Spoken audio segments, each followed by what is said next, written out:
Genotype and phenotype. The ancient Semite versus the ancient Hurrian. We've covered the two major groups of the ancient Middle East: Natufian Afro-Asiatic Semitic populations that carry haplogroup E, and Caucasus hunter-gatherer/Iranian Araxes Hurrian populations that carry haplogroup J.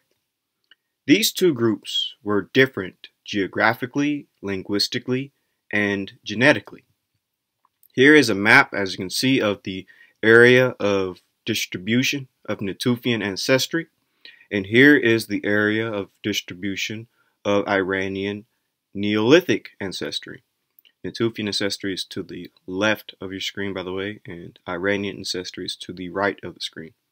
But as we can see, the distribution is in two different areas, but there is some overlap in the Middle East, and we'll get to that in future videos. But just look at the distribution, and you can see most of Natufian ancestry pretty much is over the area of Afro-Asiatic speaking peoples, whereas Iranian Neolithic ancestry is typically very high in places of the Indo-European speakers as well as Caucasian speakers, specifically Caucasian as in the Caucasus.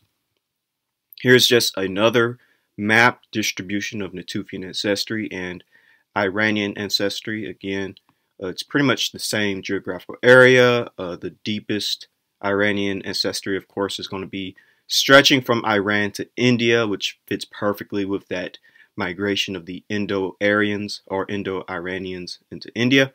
And of course, it's going to be in the Caucasus because we had a lot of Iranian DNA in the Caucasus as well in ancient times.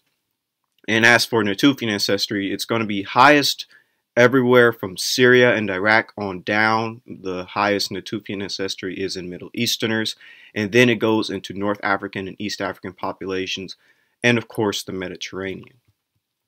And again, here's yet just another map of the distribution of Levantine Neolithic ancestry, again in the Middle East, in the Mediterranean, in Northern Africa.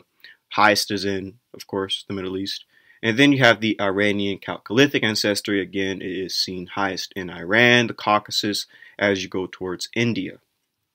So, quick recap of Natufian Afro-Asiatic Semitic populations that carry haplogroup E. Quick recap. So, here is the area of Natufian culture. It is in the Levant. It stretches from Sinai all the way up to modern-day Syria and southern Turkey. And then here is the area of Proto-Semitic speakers, stretching from Sinai all the way up into modern-day Syria. So this is from Cambridge, and it reads, given the modern distribution of Semitic languages over the area in question, which belong to the larger Afro-Asiatic family, it seems appropriate to suggest that these first farmers of the Levant and their Mesolithic predecessors, including the Natufian culture, were speaking a Proto-Afro-Asiatic language. It may be that Proto-Semitic continued to develop within the Levant and Syria area, since both Ebolites and Akkadian, early Semitic languages, are there attested early, the former around 2400 BC. So as we see, the Natufians, the first farmers, they would have been the first people to speak an early Proto-Afro-Asiatic language, and that Semitic is, of course, a part of that larger Afro-Asiatic family, and that Proto-Semitic developed within the Levant and Syria from the Natufians. So, all very interesting. And the Proto-Afro-Asiatic group carrying the E-P2 mutation may have appeared at this point in time and subsequently gave rise to the different major population groups, including current speakers of the Afro-Asiatic languages and pastoralist populations. So again, Proto-Afro-Asiatic is connected to haplogroup E. And that is from Y chromosome E haplogroups, their distribution and implication to the origin of Afro-Asiatic languages and pastoralism. So as we can see, when we look at a map of Semitic speakers, of Semitic people. Typically, they sort of stop near Syria and Iraq. This seems to be like a natural border. From Syria and Iraq, you basically see that everyone above those two countries, in places like Turkey, the Caucasus, and Iran, you have basically non-Semitic speakers. These people are typically Indo-European speakers and Caucasian speakers, and this is true from ancient times and, frankly, even into modern times.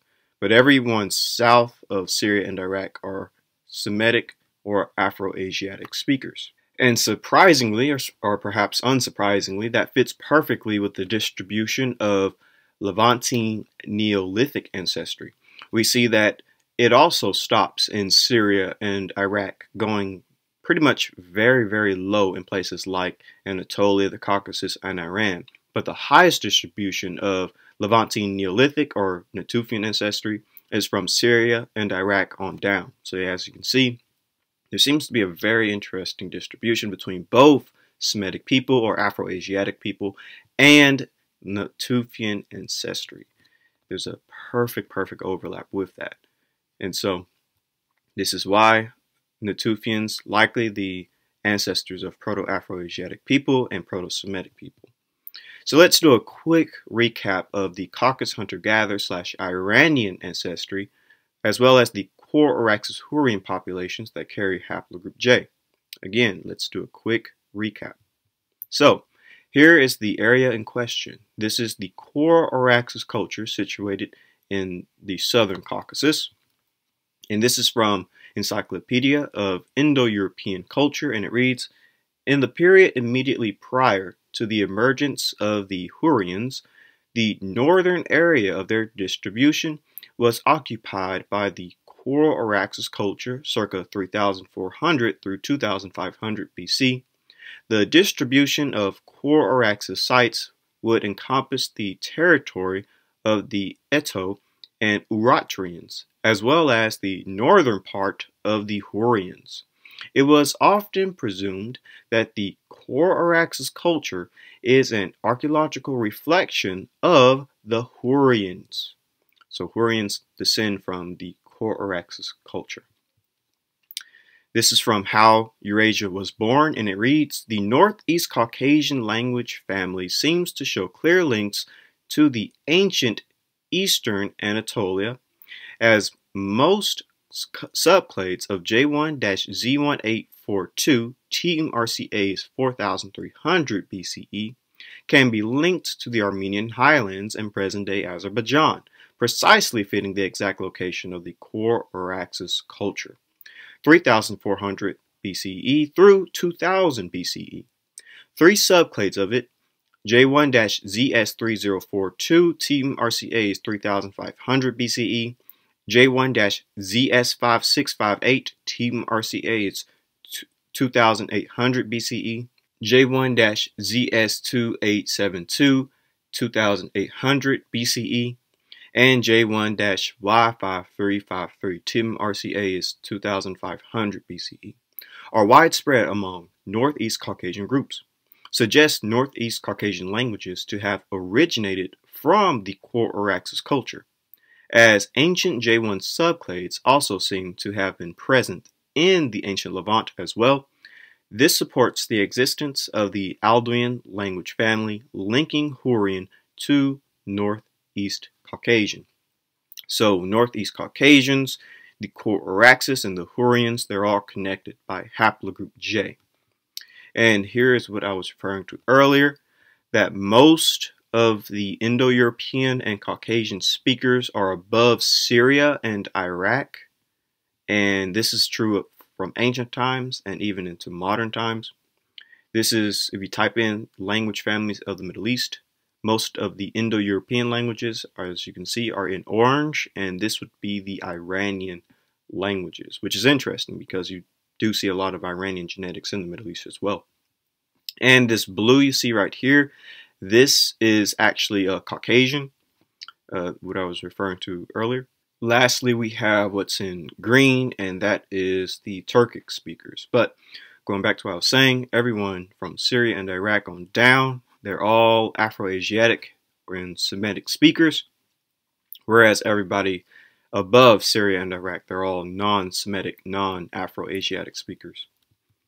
And that's also where you see a very high distribution of this Iranian Chalcolithic ancestry. You see it highest above Syria and Iraq. Of course, it did go into Syria and Iraq. We do see gene flow, but we see it highest in Iran and Anatolia and the Caucasus. So just to show the overlap again, here's the Iranian Chalcolithic, and then there is the non-Semitic speakers. Again, all of this fits basically the same type of landmass and really the same type of people. Iranian Chalcolithic obviously is going to be connected to Iranian speakers, Iranian people, so makes a lot of sense. But seeing this overlap a little bit into the Middle East is very interesting, and we'll touch on that later. So, Natufian Afro-Asiatic Semitic people with haplogroup E and Caucasus hunter-gatherer Iranian Coraxus hurriens with haplogroup J. These two groups, these two populations were different geographically, linguistically, and genetically, as we can see. And just to make that point even further, Semites came from the Levant and they went into Mesopotamia, whereas the Coraxus culture, they came from the southern Caucasus and entered Mesopotamia. Semites were going from south to north. The Coraxus was going from the north to the south. Semites speak in Afro-Asiatic languages. The Coraxus people spoke a Hurro-Uratrian Northeast Caucasian languages, a non-Semitic language. So two completely different peoples geographically, linguistically, and genetically, because the Semites coming from the Levant, they would have Natufian ancestry, they would have haplogroup E markers. The Coraxus culture would have haplogroup J markers and likely Coraxus Caucasus hunter-gatherer and Iranian ancestry. And this image perfectly illustrates what I am saying. So you have at the top your Indo-European people stretching from the British Isles and Spain all the way into Central Asia and India. Our main focus, though, is going to be with the Iranian Indo-European branch of people and languages. So we see that Iran stretches from technically Anatolia all the way to India. This fits perfectly with haplogroup J, specifically J2. We see it stretching from Anatolia all the way to India and through Iran. So we see that when it comes to Iranian Chalcolithic ancestry, it also stretches from Anatolia all the way through Iran to India. So you see that really haplogroup J, Iranian Chalcolithic ancestry, it seems to have its greatest representation from a language family with the Indo-European Iranian language family. After all, the genetics is literally Iranian, it's Chalcolithic Iranian. But haplogroup J, this Y-DNA chromosome, seems to be connected with ancient Iranian peoples. And this is what many other genetic papers say as well. And if haplogroup J is connected to ancient Iranians, then this is really what you can say a greater extension of the Indo-European peoples, as well as Caucasian peoples when it comes to haplogroup J1. But dealing with J2, it has a very strong Iranian influence. We can see this with the distribution of Iranian languages and people, the distribution of haplogroup J, and the distribution of Iranian Chalcolithic ancestry. And then we have the Natufian ancestry. Natufian ancestry stretching all the way from northern Africa to eastern Africa to the Middle East, and it's seen highest in Middle Easterners, and as well in the Mediterranean. Same thing with haplogroup E, stretching from northwestern Africa to eastern Africa to the Middle East to the Mediterranean. And this is also where you see your Afro-Asiatic peoples. Afro-Asiatic and Natufian ancestry and haplogroup E all seem to match each other perfectly. They overlap one another. Likely because Natufians are the ancestors of Proto-Afro-Asiatic peoples. Therefore, descendants of the Natufians would have, obviously, Natufian ancestry, a Natufian genome, which is what we see, as well as haplogroup E, because the Natufians, they only had haplogroup E, as well as their descendants, which would be the pre-Pottery Neolithic cultures. And so, again, haplogroup E, Natufian ancestry, Afroasiatic peoples, they all overlap one another. So these two groups were different, again, geographically, linguistically, and genetically. Who? Natufians, Afroasiatics, and haplogroup E. And who else? The Caucasus hunter-gatherer Iranian ancestry, the Araxes culture, the Hurrians, and haplogroup J. These were two completely different populations, both living in the Middle East, but two different populations. But that begs the question, were these two populations phenotypically different? They look different phenotypically. What did an ancient Semite with Natufian ancestry look like? Natufians genetically are mostly Arabian and Ibero-Mauritian. They also have some Omotic and West Asian ancestry as well. Keep in mind, all of these populations would be Mesolithic and Neolithic and Epipaleolithic, since the Natufians are from the Epipaleolithic. So by default, all those populations would be dark-skinned. Therefore, how would a Natufian look based on their genetic makeup and the time period they are living in? Remember, we're dealing with really ancient humans. So, I just want to remind everyone that the Natufians are the ancestors of Semites. This paper makes an additional inference since there is archaeological and physical anthropological reason to believe that the Natufians were related to modern Semitic-speaking peoples of the Levant. That is from In Hot Pursuit of Language in Prehistory. And let's look at the Natufian genome. The Natufian sample consists of 61.2% Arabian, 21.2% Northern African, 10.9% Western Asian, and 6.8% Omotic ancestry. And remember, this Arabian, North African, West Asian, and Omotic ancestry is all Mesolithic and Neolithic, meaning by default these populations are going to be dark-skinned and going to be a bit robust. But let's just look and see. Arabian Vidoid. This would probably be the best representation of that Arabian ancestry that's seen in the Natufians. So the Arabian Vidoid. Ancient Vidit type of the Arabian Peninsula found in the Mari of South Oman around the Hadranat in Yemen. This type could be linked to the ancestral Arabian population as well as the Dravidians of India. Dark brown skin, curly ringlet, black hair. So this type is probably a good example of the ancestral Arabian population, this Arabian Vidid. And so also, keep in mind, the Natufians also had North African ancestry, which would be Neolithic North African. Again, we're dealing with Neolithic populations.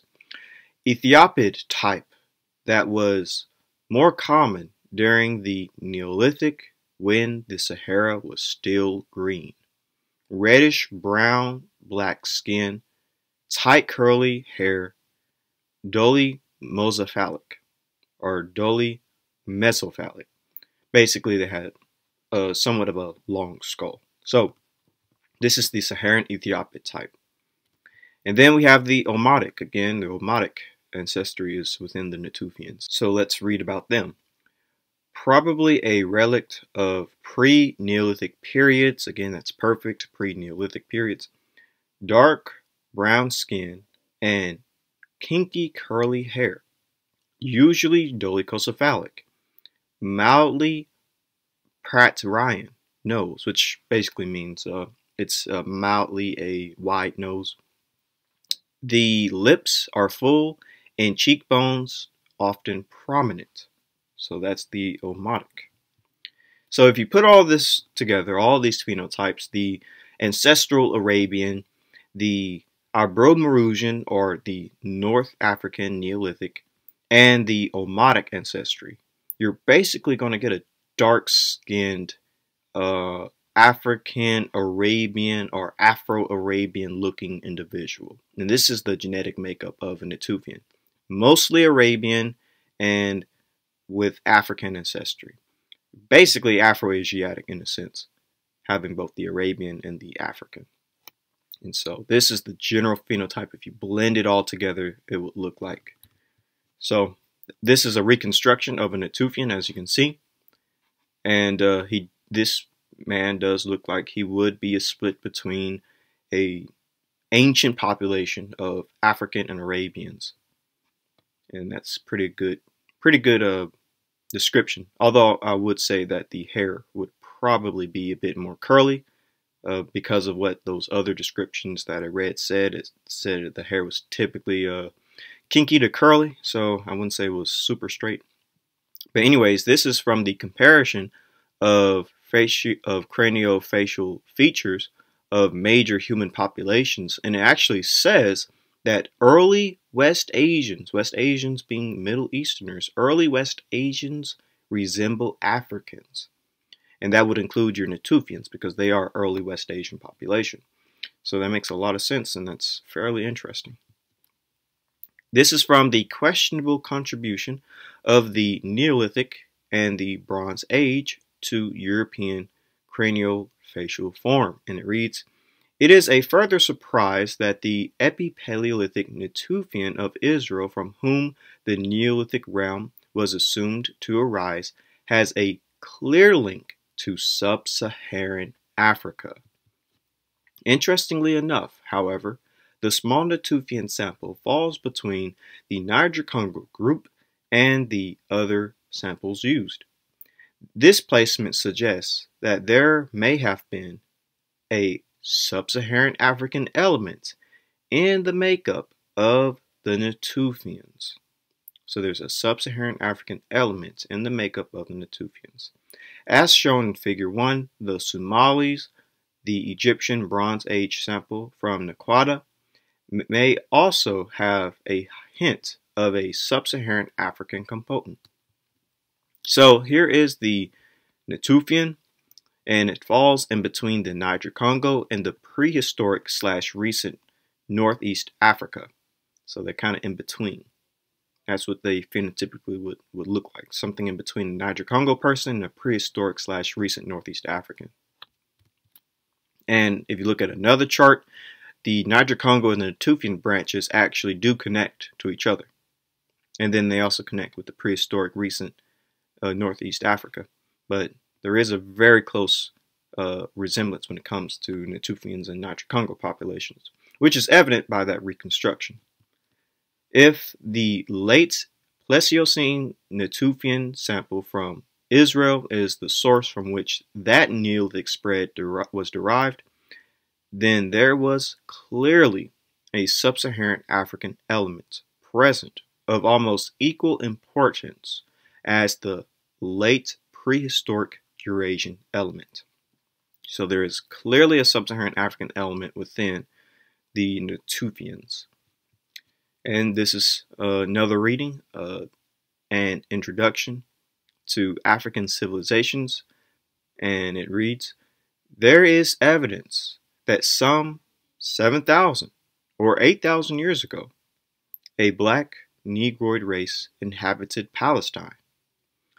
Even Sir Arthur Keith agrees that they were clearly Negroid, decidedly prognathous, which means the protruding of the jaw, with wide faces, flat noses, and long, large heads. Sir Arthur Keith goes on to say that these early Palestinian blacks may have been the ancestors of the Semites or Arabs of biblical times. Other markings found on these skeletons seem to indicate that the early black Palestinian had connection with ancient Ur of the Chaldees." Very interesting. So Natufians, who best represent an ancestral population to Semites, basically they looked Negroid or Sub-Saharan African. Now let's shift our attention to early Semitic remains found in places like Kish, an East Semitic kingdom, in Mesopotamia of the Akkadian Empire. The Kish civilization is a time period corresponding to the early Semitic era, specifically of the early East Semitic era in Mesopotamia and the Levant. Coined by Igris Gleb, the epoch began in the early 4th millennium BC. The tradition encompasses the sites of Ebla and Mari in the Levant, the Proto-Akkadian sites of Abu Seblecha and Kish in central Mesopotamia, which constituted the region as it was known to the Sumerians. The East Semitic population migrated from what is now the Levant and spread into Mesopotamia. I want to make that clear one more time. The East Semitic population migrated from what is now the Levant and spread into Mesopotamia. This is because Semites have their origins in the Levant, and they spread from the Levant into Mesopotamia. The Sumerian city of Kish show an East Semitic nature and reveal that the city population had a strong Semitic component from the dawn of recorded history. Gleb considered Kish to be the center of this civilization, hence the naming. The East Semitic languages are one of the 3 divisions of the Semitic languages. The East Semitic group is attested by 3 distinct languages: Akkadian, Ebelite, and Kishite, all of which have been long extinct. Kishite language is the oldest known Semitic language. So it's one of the oldest Semitic languages. Kish of Sumer in Mesopotamia. Kish was occupied from the Umbud period, gaining prominence as one of the preeminent powers in the region during the early dynastic period. So Kish was occupied from the Umbud period. So let's learn about the Umbud. This is from archaeology and the Sumerian problem. Archaeology and the Sumerian problem. So it reads, the people responsible for the Al-Umbud stage of culture belonged, to judge by their distribution, to the Middle Eastern section of the Mediterranean race, to the brown race of Professor Elliot Smith, in fact. So the Al-Umbud stage of people, their phenotype is the Mediterranean race, the Middle Eastern section of the Mediterranean race connected to Professor Elliot Smith's brown race. As to the characteristics of the dolichocephalic population of Mesopotamia, Dr. Buxton distinguishes a brown Mediterranean and a brown Euro-African type. There are in fact often included together in the term Mediterranean, but as distinguished by Dr. Buxton, the brown Mediterranean variety later and related with the West, whereas the Euro-African type seems more ancient and has connections with the East. Brown Euro-African variety of the dolichocephalic population at Kish, the other variety, the brown Mediterranean type, which is related with the West, can hardly have been anything but Semitic. For it is certain that we have to account for Mediterranean Semites of Arabia at an early date in Mesopotamia. So Semites are connected to this brown Euro-African, brown Mediterranean phenotype. So what is that? This is from the contributions to the anthropology of Iran. The contributions to the anthropology of Iran. And then there's a section dealing with the Euro-African type. So it says right here, Euro-African, the Euro-African. Skin, dark complected, florid. So their skin was dark complected. Hair, dark. Eyes, dark. Head, very long. Interesting. Nose, often wide or broad. Very, very interesting. And prognathism, often slight. So let's put all this together. So the Euro-African type, these people had dark skin, dark hair, dark eyes, a long head. They had a broad nose or a wide nose, and they had a slight prognathism to them. And prognathism means protruding of the jaw, so it was slight. So these Euro-Africans, who Semites are connected to, according to the remains found at places like Kish, they had a very interesting phenotype that some people might describe as being somewhat African or Negroid, but that's perhaps why the term is called Euro-African. So this is another book dealing with the Mediterranean race and the Euro-African race, titled The Passing of the Great Race. And it reads, the Mediterranean race was first defined by Sergi, who also calls it Euro-African. So those are two words or two descriptions that we read about from the brown Mediterranean and the brown Euro-African. So it reads, the Mediterranean race originated in Africa and is closely related to the Negro, both being long-skulled peoples descended from a common stock, the Euro-African. So it kind of makes sense why the Euro-African is described the way it was from the other reading. It's because they're pretty much closely related to Negroes, so they're going to kind of look Negro, kind of all falls together. So here's Kish, by the way. It's found in Iraq's, I would say southern Iraq, but more central southern Iraq.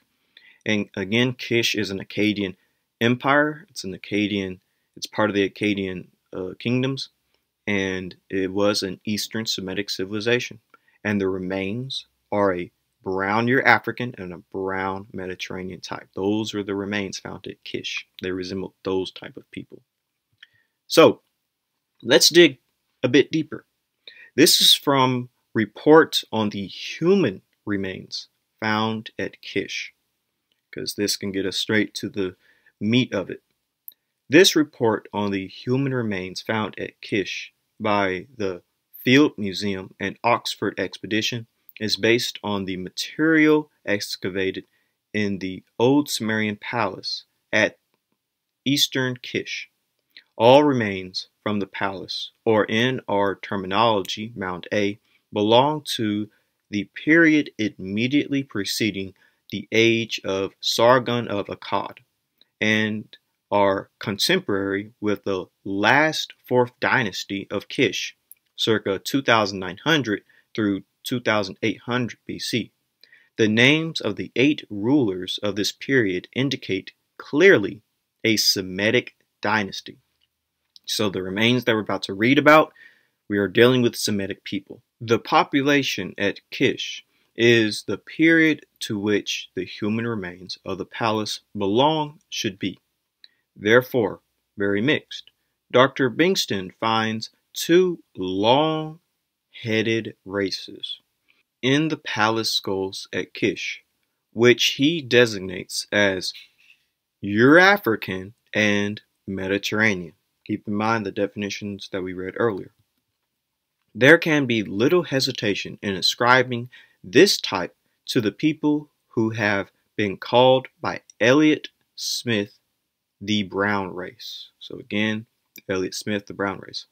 These 2 types both belong to a group of humanity which is classed as a single race by Hayden, who, while apparently associating the brown race with the Mediterranean race, includes a further group, the Semites, of whom only one group, the Bedouin, here concerns us.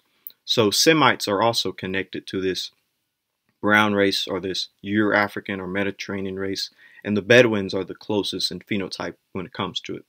And that's fairly interesting because Bedouins, from a genetic standpoint, are very close to Natufians, and the Natufians also have a similar phenotype described as a Euro-African phenotype or a brown race phenotype. So that all comes together very nicely. So let's get the basic understanding of what the Elliott-Smith and the brown race really is. This is from General History of Africa, and it reads, particularly when we note once more that Mediterranean is not a synonym for white. Elliott-Smith's brown or Mediterranean race being near the mark, Elliott-Smith classes these Proto-Egyptians as a branch of what he calls the brown race, which is the same as Sergei's Mediterranean or Euro-African race. The term brown in this context refers to skin color and is simply a euphemism for Negro. So let's read it. This is from The Ancient Egyptians and the Origin of Civilization by Elliott-Smith. So it reads, the Mediterranean and East African littorals into the whole peninsula of Arabia and the shores of the Persian Gulf. In other words, Syria, Arabia, Mesopotamia, and Sumer were parts of the original domain of the brown race. So all of the locations of Syria, Arabia, Mesopotamia, and Sumer, they were populated by people known as the brown race. This is the original domain. I find that to be very interesting. And remember what the brown race is from all the other readings. So let's get a deeper understanding though. The Proto-Egyptians, but there can be no doubt whatever that their dark hair was associated with dark eyes and a bronze complexion. Wall pictures and statues with black eyes and ruddy brown skin. Brown skins and irises of a black or dark brown color as the living populations of northeastern Africa, which most nearly resembles the Proto-Egyptians in stature, have a coppery brown skin color. We must look upon the old Egyptian custom of representing men of their nationality with red skin. So basically, to put all that together, the Proto-Egyptians, he classifies them as being part of the brown race as well, and basically he describes them as being dark-eyed, dark-haired, and having a ruddy brown or reddish brown skin tone. So according to the remains of Semites we found in places like Akkad in Mesopotamia, at Kish, Semites look like brown, Euro-Africans and brown Mediterraneans. And to keep it in a simple context, basically they're saying they looked African. And this is even true if we look at artwork, ancient artwork of Semites. And Semites, they look like typical Afro-Asiatic populations. So, first let's do a quick reading. This is from the Contributions to the Anthropology of Iran, and this is going to get straight into the Proto-Semitic phenotype. They're going to look like typical Afro-Asiatic peoples. So it reads, in a private communication, he writes that this sequence is correct for Mesopotamia, as for example at Kish, where the Mediterranean Proto-Semite is under the Sumerian Alpine. He adds that the primitive Mediterranean type equals the Gallas, etc., of Somaliland and Kenya colony, which in turn equal the Proto-Semites. So again, Gala peoples in Somaliland, they look like basically what Proto-Semites look like according to the remains. Proto-Semites, they look like typical Afro-Asiatic peoples. And this is, of course, even evident in the artwork. So this is from Mesopotamia. These are Semites from Mari, which was part of Akkad. And these Semites are clearly a dark brown skinned, black-eyed people with black hair. And over here, these are just typical Afro-Asiatic people, typical Afro-Asiatic phenotype. And we can see that Semites, they look no different. These are, again, early Semites in Mesopotamia of Akkad, specifically in Mari. And here are more just Semites. This is a Syrian man and his Syrian wife, and he's a mercenary that was brought in from Egypt. And this is their son. And these are more depictions of Mesopotamian Semites from Mari. And here is just another depiction of Semites by the Greeks. These are 3 Akkadians, and these are Semitics people as well, Semites as well. And I'll get into who they are at a later time. But these are 3 Akkadian peoples made by the Greeks. And then we have the famous Elamites or Elamites. And they, of course, are clearly a dark brown-skinned people with black hair and dark eyes. And here is Bedouins from Syria from the time period of Ramses III. These are Bedouin Syrians. And these are Aramaean Syrians, Semites as well, Aramaeans. And of course, they look very similar to these Bedouins of Syria depicted by the Egyptians. So, and of course, we cannot forget the Sabaeans from Arabia. And the Sabaean peoples look obviously like the dark-skinned southern Arabians and even the peoples of Ethiopia, like the Habasha and the Amhara. These are Sabaean statues and Sabaean or Ethiopian men that look like Sabaeans. So ancient Semites that descend from Natufians would look like other Afro-Asiatic populations, basically Northeast Africans, Arabians, Yemeni, Bedouins, etc. And so that's basically what you get. Because genetically, that's pretty much what a Natufian is. They have all the genes of Afro-Asiatic people, North Africa, East Africa, and Arabia. They are the basic best representation of an Afro-Asiatic person in ancient times and modern. So putting all this together, it is clear to me that the Semites, ancient Semitic populations, early Proto-Semitic populations, they would have been dark-skinned. They would have ranged from medium brown to dark brown in complexion.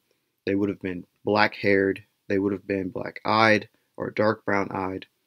And they would have looked like typically other Afro-Asiatic peoples. They would have looked basically African and Arabian. So, when we look also at the map, the distribution map of Afro-Asiatic people, of Natufian ancestry, and indigenous skin tone, we basically see that still remain the same. That early Semitic populations, according to indigenous skin tone maps, they would have been dark-skinned, no different than people on the other side of the Red Sea. People on this side of the Red Sea and people on this side of the Red Sea, pretty much the same in skin tone. And same thing with Natufian ancestry. It stretches in the Middle East and in Africa, although Natufian ancestry is highest in the Middle East. But we see that Afro-Asiatics, again, it all remains the same. Early Semitic populations, early Afro-Asiatic populations, they all would have been pretty much the same. They don't typically, genetically, and in their distribution. So what did ancient Hurrians with Caucasus hunter-gatherer / Iranian ancestry look like? Well, we know based on their genes. This is from Upper Paleolithic genomes revealed deep roots of modern Eurasians and Arids. To explore further, we look at genomes in 2 pigmentation genes to have been strongly selected in the ancestors of modern Europeans, namely SLC45A2 and SLC24A5.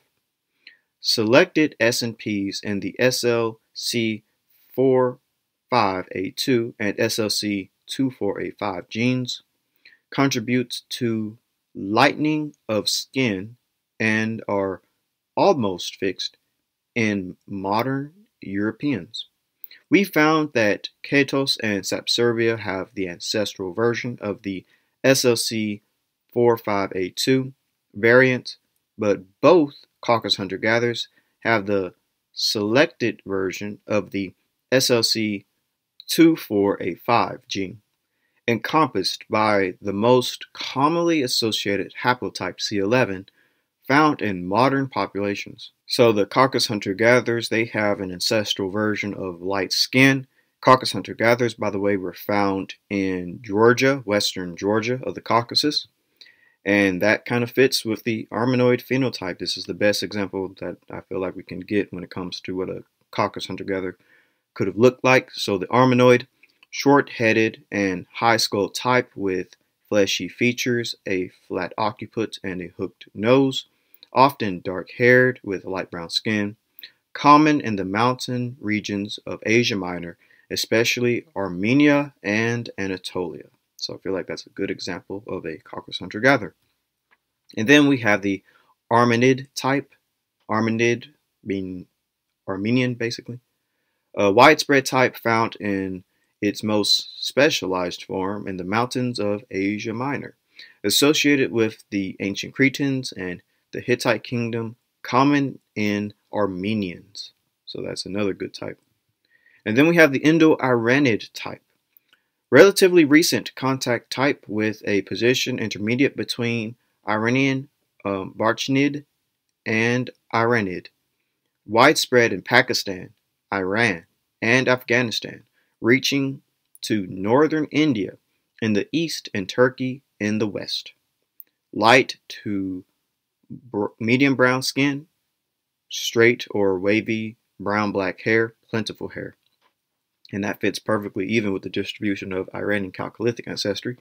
So this is the Indo-Iranid type. So if you put all these types together, I feel like this is what you'll get when it comes to the early Caucasus hunter-gatherer ancestral populations, because Caucasus hunter-gatherer DNA is found in all of these populations. Basically the Anatolian, Caucasian, specifically Armenian, Georgian, and the Iranian types. This is what you kind of get. So the Coraxus hurriens could have looked Armanoid and Iranoid since they come from that part of the world. Therefore, let's learn about this description and what did they look like when it comes to ancient artwork. Does it match the Armanoid and Iranoid phenotype? So this is from the Contributions to the Anthropology of Iran, and it reads, the so-called Armanoid type is defined by Hayden under the Eurasiatic brachycephals as Anatolian, Armenian, dark hair, tawny white skin, medium stature, very brachiocephalic, a prominent aquiline nose, which means a hook nose, aquiline nose, with a depressed tip and large wings is very characteristic. Scattered in Anatolia, Armenia, the ancient Hittites were typical members of this race. So the ancient Hittites were typical members of this race, but also this phenotype is scattered in Anatolia and Armenia. So that also gives us a good description. So these are ancient Hittites, as you can see, ancient Hittites, and they have basically a triangular nose, I would say, and their phenotype matches very perfectly with this Armenian man. Again, the Armanoid phenotype is found in Armenia. So looking at a Armenian is basically looking at an ancient Hittite and even frankly an ancient Hurrian, since Hittites and Hurrians were often overlapped with one another. So this is the Armanoid phenotype in ancient times and in modern times on one image. So the aquiline nose, I mentioned an aquiline nose earlier.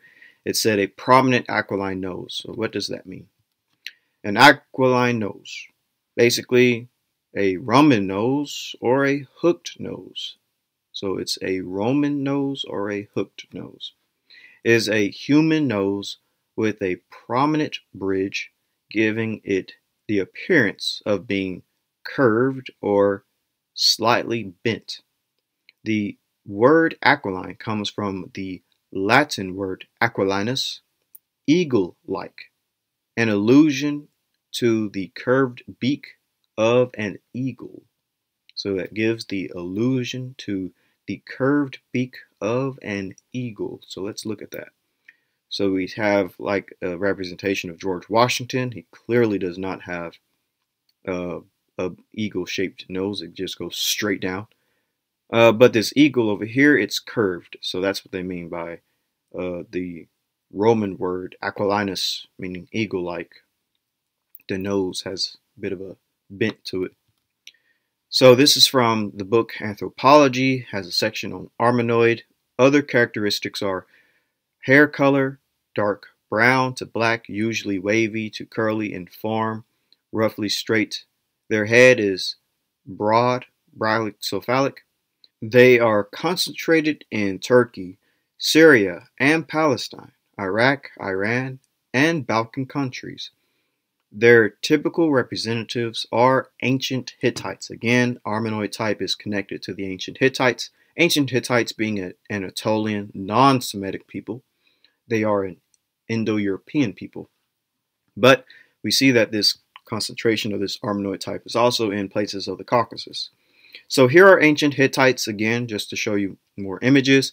These are ancient Hittites depicted by the Egyptians. The Egyptians depicted them ranging from like a white taunty skin tone, and they have black hair as described, and they do have this curvature of the nose as well. That's also described. So this is the ancient Hittites. And then this is how Hittites depicted themselves, and we see that they also depicted themselves with this triangular nose or this aquiline nose. These are different Hittite artwork, and we see that it seems to match. It seems to match quite well. The way the Egyptian depicted the Hittite and the way the Hittite depicted themselves, it's pretty accurate. So again, reading deeper about this Armenoid phenotype, contributions to the anthropology of Iran, and it reads, Houghton defines the Armenoid type as follows. So I'm going to read right here. Nose form convex, high, bridged, long, and often rather wide. So the nose is convex, which means there's a curvature. High, bridged, long, and often rather wide. Head form, brachycephalic. Hair color, black or brown. Eye color, brown. Skin color, olive or brunette white. Hair form, usually wavy, sometimes curly or straight.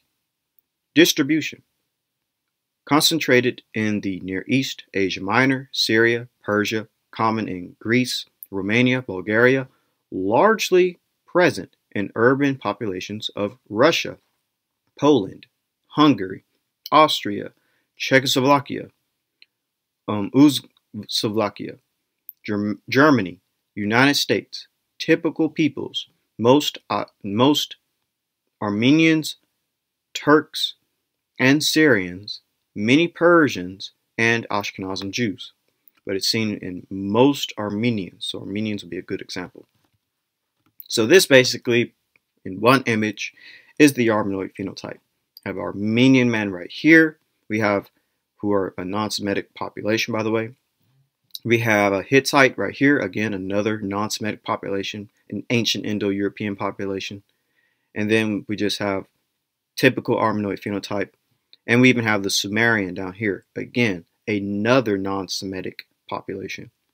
This Armenoid phenotype seems to be mostly associated with non-Semitic populations. Again, this Armenoid phenotype seems to be mostly associated in ancient times with non-Semitic populations. People like Indo-European Hittites, people like language isolate Sumerians, and etc. And even people like Caucasian speakers, like the Hurrians. So the Coraxis populations, the Hurrians, they would look Armenoid and Iranoid. The ancient Hittites and Sumerians are a great example of this phenotype, which is important because there is a connection between Hittites and Sumerians with the Hurrians. Furthermore, Hittites and Sumerians are non-Semitic people. So putting all this together, this is a good example of ancient Coraxis people as well as Hurrian people. And this right here, image of Hittites, Indo-European speakers of Anatolia, and Sumerians, non-Semitic, isolated language speakers of Sumer. So up top is the Hittites, on the bottom is the Sumerians. This phenotype seems to be associated with non-Semitic people in the past.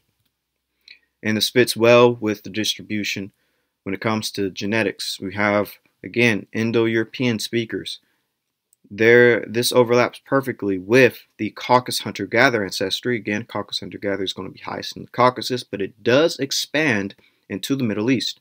Same with the Iranian ancestry, highest in Iran, but it does expand into the Middle East also.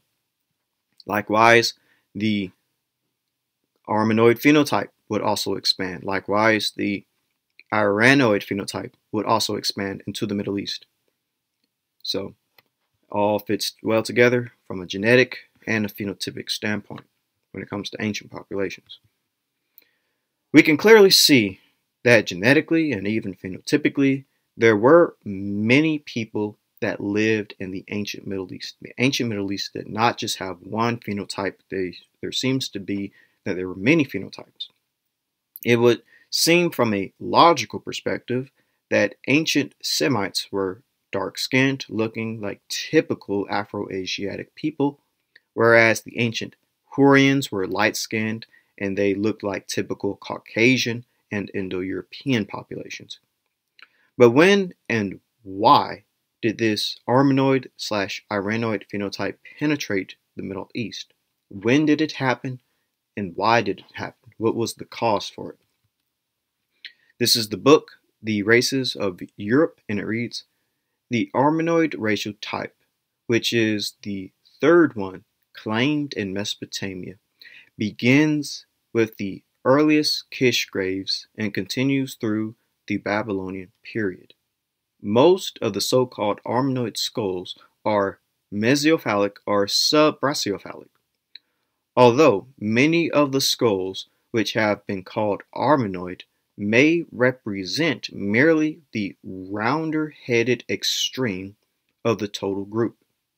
It is nevertheless probable that an planoccipital brachiocephalic strain actually penetrated Mesopotamia during the 3rd millennium BC. So we have it right here, that it was in the 3rd millennium BC that this Armenoid phenotype penetrated Mesopotamia, the 3rd millennium BC, when it penetrated Mesopotamia.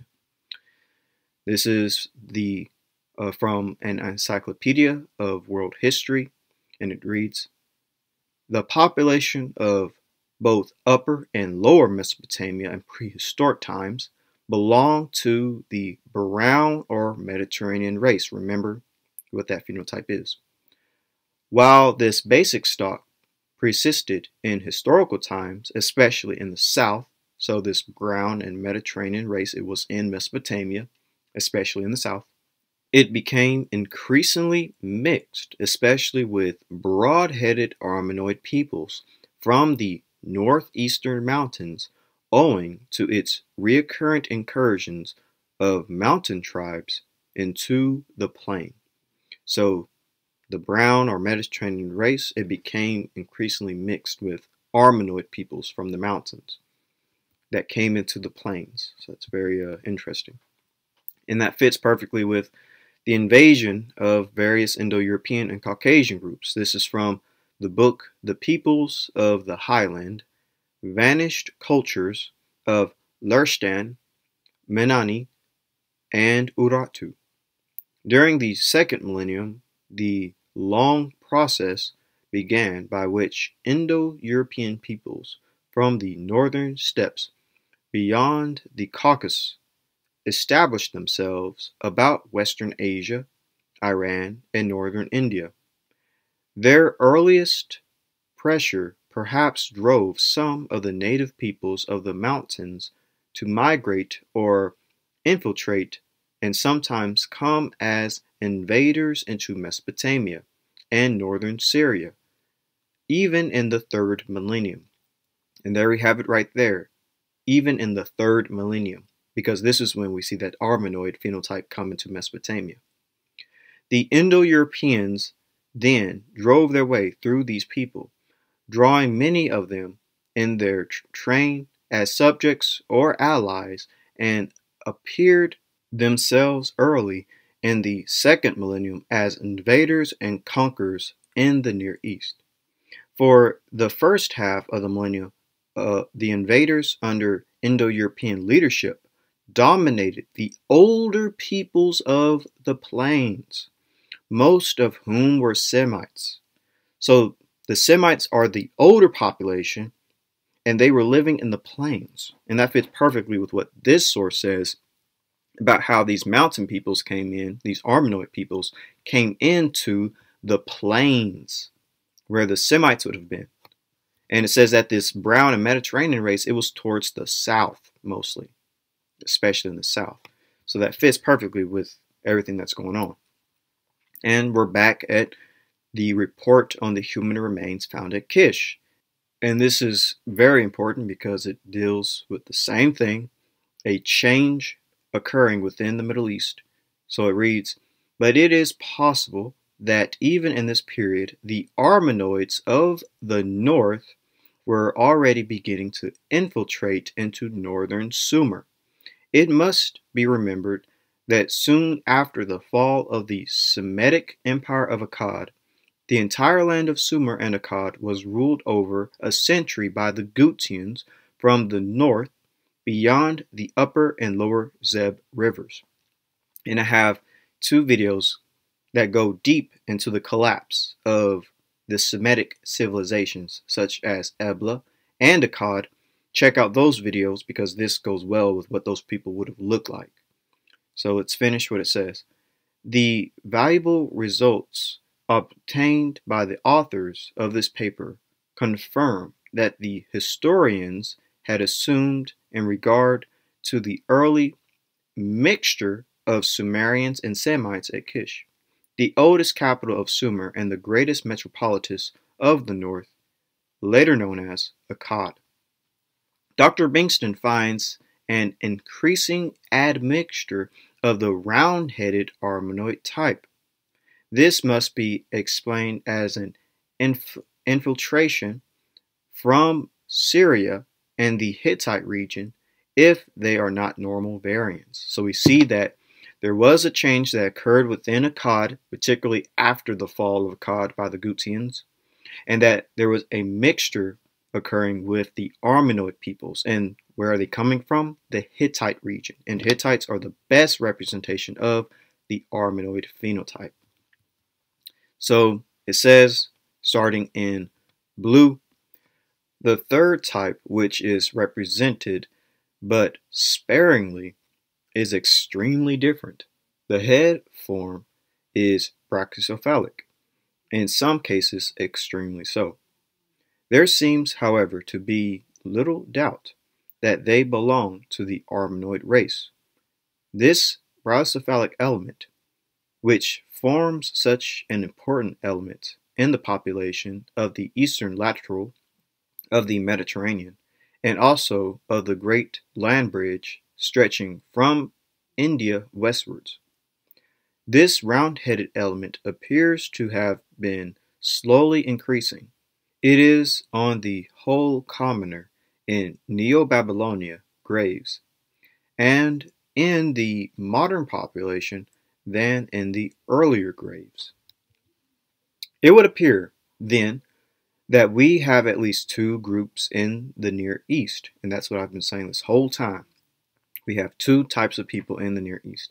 One dolichocephalic, the other round-headed, and that although some members of both groups have remained unmixed, others have mingled considerably, so as to form some of the most mixed races in the world. The basal types are the brown Eurafrican group and the Armenoid group. So those are the two types we're basically looking at, the brown Eurafrican and the Armenoid. Remember, keep all those phenotypes in mind, what each one is. There are, however, striking differences from the types as found at Kish. There, the dolichocephalic is chiefly represented by the brown Eurafrican variety. In the Near East, this type, although it occurs, is comparatively rare, the more common type being the brown Mediterranean variety, closely akin to Elliott Smith's Proto-Egyptians. As far west as Crete, they form in early times the majority of the population, but to the Eastward, they are on the whole dominated by the round-headed armenoids. The history of the Near East seems to suggest that there was a gradual infiltration of the later types, probably anterior of the Chalcolithic or Bronze Age. And that's funny because this is exactly when we start to see J markers and this Iranian DNA enter in. This is the same time that we see the armenoid phenotype enter into the Near East. So it all lines up from a phenotypical standpoint and from a biological and genetic standpoint. This migration of armenoid phenotype fits perfectly with the same time period for the migration of the Coraxus culture, as well as the Hurrian tribes from the Caucasus into Mesopotamia and the Levant, along with haplogroup J. Kohol also reminds us of the evidence of increased militarism from the early to the late Bronze Age that is reflected in more fortified sites, new weaponry, and an iconography of war as seen on the Kershib Cup. Kohol argues that while the number of Corax settlements decreased in the southern Caucasus, archaeological research indicates that the Coraxus culture spread to western Iran and the Zagros region and to the Levant. In Kohol's view, as new groups of people moved in, the Coraxus communities abandoned the southern Caucasus and moved further south, where some of them already resided. Others associate the cultures of the post-Coraxus period, especially in Trinality culture, with movement of people from the Near East, possibly the expansion of Hurrian tribes. So these Coraxus people and the Hurrians, they're migrating around the same time. We see this armenoid phenotype enter into the Near East. And it also comes in with the collapse of the Akkadian Empire. When the kingdom of Akkad fell circa 2190 BCE, the Hurrians and others exploited the constant power vacuum in Mesopotamia. And then down here it reads, by the quarter of the second millennium BC, the Hurrians are migrating into northern Syria and eastern Anatolia as they moved westward and southward. Once again, military conquest was mixed with the peaceful migration of Hurrian merchants, farmers, artisans, and nomads. The Mitanni kingdom, 1500 through 1240 BCE, which was predominantly Hurrian in culture. And this fits with J. The Northeast Caucasian language family seems to show clear links to ancient Anatolia, as most subclades of J1-Z1842 can be linked to the Armenian highlands in present-day Azerbaijan, precisely fitting the exact location of the Coraxus culture. Three subclades of it, J1-ZS3042, J1-ZS5658, J1-ZS2872, and J1-Y5353 are widespread among Northeast Caucasian groups, suggest Northeast Caucasian languages to have originated from the Coraxus culture, as ancient J1 subclades also seem to have been present in the ancient Levant as well. This supports the existence of the Alduin language family, linking Hurrian to Northeast Caucasian. Again, the spread of the J marker also fits this exact same people in this exact same time period. We found an ancestry related to ancient Iranians that is ubiquitous today in all Middle Easterners. Previous studies show that this ancestry was not present in the Levant during the Neolithic period, but appeared in the Bronze Age, where 50% of the local ancestry was replaced by a population carrying ancient Iranian-related ancestry. This population potentially introduced the Y chromosome haplogroup J1 into the region. So we see the movement of haplogroup J1 with this ancient Iranian ancestry. This geographic distribution of J2A versus J1 mirrors the two autosomal components of Haber et al. 2013. However, several demographic and migrational events may contribute to the observed Y frequency pattern in the southern Levant. major J2A lineages whose origin is likely from East Anatolia, Armenia, Georgia, and northwestern Iran, could have migrated to the southern Levant during the early Bronze Age through the movement of the Corax's horizon to Lebanon, Syria, and ultimately the Sea of Galilee, or the Galilee area, marked by the Kerbek-Karaikwar culture. Later immigration from a similar East Anatolian source may have brought Hurrian onomastics to the southern Levant during the Middle Bronze Age. These events may have added J2A to an underlying J1 substratum. So again, we see that haplogroup J is entering into the Levant from this Corax's populations known as the Hurrians, and they created the Kerbek-Karaikwar culture, which again illustrates that haplogroup J, J1, J2, it's not Semitic in origin, it's Caucasian in origin. And so we see that this Corax's culture is coming from the southern Caucasus into East Anatolia into northwestern Iran. Semites are already in the Levant, so this is why J can't be Semitic, because it's coming from the Corax's culture where Semites are already here.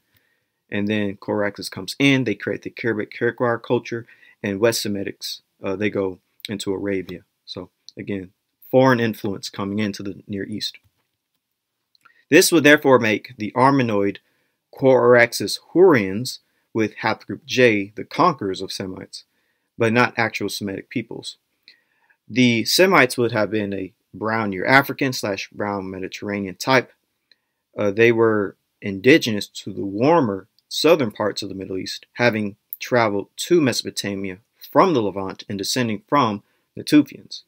Early Semitic populations would have carried haplogroup J, descendants of the first pastoralists and agriculturalists in the Middle East. The Natufian culture is a late Epipaleolithic archaeological culture of the Levant, dating to around 15,000 to 11,500 years ago. The culture was unusual in that it supported a sedentary or semi-sedentary population even before the introduction of agriculture. The Natufian communities may be the ancestors of the builders of the first Neolithic settlements of the region, which may have been the earliest in the world. According to Christy G. Turner II, there is an archaeological and physical anthropological reason for a relationship between the modern Semitic-speaking populations of the Levant and the Natufian culture. So this is the area of Natufian culture, and that is the area of Proto-Semites. Proto-Semites would descend from Natufians, which would represent their ancestral population. According to the genetic analysis done on 6 Natufian remains from northern Israel, the Natufians carried the Y DNA haplogroup E-Z830, a somewhat upwind clade of E-M123, therefore ancestral to it. The Natufians were one of the first settled peoples in the world and may have contributed to the domestication of certain crops and thus the advent of agriculture. The discovery of E-Z830 without other subclades suggests an indigenous presence in Canaan and Israel that predates all other subclades which are not known to have existed in the region at the time, 10,000 years before present. So Natufians had haplogroup E, and again, if Semites descend from Natufians, then Semites would have haplogroup E. And Natufians are some of the world's first farmers and agriculturalists. They domesticated crops and animals, so they're very important when it comes to why human society is the way it is, and they would have spread that to other peoples as well. Hurrian is a specialized regional cultural development of the Epipaleolithic of the Negev Desert. It corresponds to the latest stages of the Natufian culture. Hurrian has close connections with the late Mesolithic cultures of the phylum and the eastern deserts of Egypt, whose tool assemblages resembles that of the Hurrian. Fusion with animal domestication elements of the pre-pottery Neolithic B, PP, and B culture is hypothesized by Jairus Zarins to have led to the Circum-Arabian nomadic pastoral complex, a group of cultures that invented nomadic pastoralism and may have been the original culture which spread Proto-Semitic languages throughout the region. So basically, it's from the Hurrians and pre-Pottery Neolithic B that we would eventually get our Proto-Semitic people, and Hurrians and pre-Pottery Neolithic B descends from the Natufians. So here is the area in question, the late Natufian / early pre-Pottery Neolithic A, B, and C. And then we have the Hurrians right here in Sinai. And again, this all fits with who? The area of the Proto-Semitic people. Pre-Pottery Neolithic B is part of the Pre-Pottery Neolithic, a Neolithic culture centered in Upper Mesopotamia and the Levant. Like the earlier PP&A people, the PP&B culture developed from the Mesolithic Natufian culture. Again, PP&A, PP&B, it comes from Mesolithic Natufians, and from PP&B would come your Proto-Semites.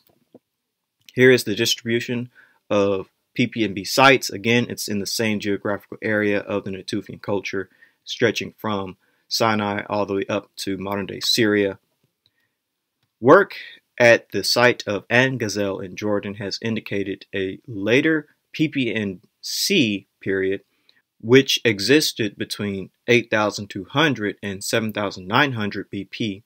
Jairus Zarins has proposed that a Circum-Arabian nomadic pastoral complex developed in the period from the climactic crisis of 6,200 BC, partly as a result of an increasingly emphasis in PP&B cultures upon animal domesticates and a fusion with Hurrian hunter-gatherers in southern Palestine, with affiliated connections with the cultures of Phylum in the eastern desert of Egypt. Cultures practicing this lifestyle spread down the Red Sea shoreline and moved east from Syria into southern Iraq. Y-DNA haplogroup E1B1B2 has been found in 75% of the An Gazel population, along with 60% of PP&B populations, and is present in all three stages of PP&B and in most Natufians. So again, haplogroup E is linked to all of this. To the Natufians, to the pre-Pottery Neolithic A, B, and C cultures, and the An Gazel population. Haplogroup E is the originator of all of this, the Circum-Arabian nomadic pastoral complex, domesticating animals, domesticating plant life. It is these E markers in the Levant doing this. Here is An Gazel PP&B, nothing but haplogroup E. Here's the Natufians. And here are just other sites in the Chalcolithic Israel as well. Even in Turkey, we have E. More recently, Jairus Zarins has suggested that the development of a Circum-Arabian nomadic pastoral complex of cultures developed in the period of the 6,200 BCE climactic crisis, stretching from southern Palestine down the Red Sea shoreline and northeastward into Syria and Iraq, spread Proto-Semitic languages through the region. So again, Proto-Semitic is connected to who? This complex may have developed from the fusion of Hurrian and pre-Pottery Neolithic B cultures in southern Palestine. So Proto-Semites are connected from the Natufians. From the Natufians will come the Hurrians. From the Hurrians will come the pre-Pottery Neolithic A, B, and C, and then down to eventually Proto-Semites themselves. Here is the late Natufian / early PP&A and the Hurrians. Here's the area of Proto-Semitic, and surprisingly, this all fits the same area of the promised land given unto Abraham, Isaac, and Jacob and the Israelites. Their homeland also would technically stretch from Sinai all the way up to modern-day Syria. Same area as the Natufians, the pre-Pottery Neolithic A, B, and C cultures, and Proto-Semites themselves. There's something there that's very interesting, and we'll touch on that later. One thing that can be clear is that there are two different populations that live in the Middle East. One, the Natufians, a dark-skinned, African-looking, ancient Middle Eastern population, and two, the Caucasus hunter-gatherer, a light-skinned, Armenoid-looking ancient Caucasian population. Here is what the general makeup of Natufian would be: genetically split between Africa and Asia, Afro-Asiatic, and then your Caucasian, Indo-Caucasian, or Irano-Caucasian peoples. Two different populations that lived in the Middle East. One, you have your Proto-Semites that would descend from Natufians. Naturally, they would be dark-skinned. And then two, your Caucasians/Indo-Europeans descends from Caucasus hunter-gatherers and Iranians. Naturally, they would be lighter-skinned. Here is the typical phenotype of Proto-Semites according to the artwork made by them and made by other peoples, ranging from medium brown to dark brown with black hair and black eyes. And then here's your typical phenotype of the non-Semitic populations like Hittites and Hurrians and Sumerians, etc. Indo-European speakers, non-Semitic speakers of the isolated languages, and Caucasian speakers, ranging from a white to tawny skin tone with dark hair and dark eyes, as well as a hooked or aquiline nose. Ultimately, you have two populations of the Middle East, and we can see this from a genetic, linguistic, and geographical perspective. One, Natufians, and Afro-Asiatic and Semites with haplogroup E. Then two, Caucasus hunter-gatherers and Iranians, who are Core-Araxes culture populations, as well as Hurrians with haplogroup J. You have your typical Afro-Asiatic peoples, and they are overlap perfectly with Natufian ancestry as well as haplogroup E, as well as this phenotype that seems to be apparent in Afro-Asiatic peoples. And then you have your typical Indo-European and Caucasian peoples that overlaps perfectly with Caucasus hunter-gatherer ancestry and Iranian ancestry, and your typical Armenoid-Iranoid phenotype that goes along with it. Logic will say that Semites, which would include, Abraham, Isaac, and Jacob, would genetically and phenotypically be more akin to typical Afro-Asiatic populations. But this is where I end the genotype and phenotype, the ancient Semite versus the ancient Hurrian. If you enjoyed the video, please leave a like. Don't forget to subscribe and share the video. Click the bell and follow my social media platforms that you are about to see. And with all of that out of the way, have a great day and shalom.